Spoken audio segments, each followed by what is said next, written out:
Káàbọ̀ sílùú Ikorodu, not just a town, but a timeless place where history lives in every corner.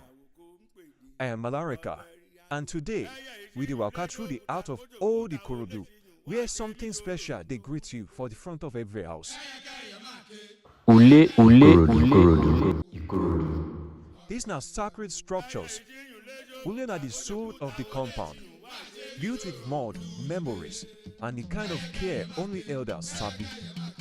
You go see am stand firm for decades, some even centuries, and each one dey whisper stories of forefathers, of unity, of culture wey no fit fade. Each ule reflect the craftsmanship of the Ijebu and Remo people, showcasing their connection to the land and their traditions. Na why you go notice similar shared customs and tight kinship. The Ijebu and the Remo influence dey inside the Ikorodu language, ways, and most especially inside the kind of house wey they build. Strong, sacred, and storytelling. From the carved doors to the wide veranda where elders sit down dey yarn story. Ule no be just structure, na movement of identity. So after a beautiful day documenting Ikorodu, I say make I stop by chop this sweet tour.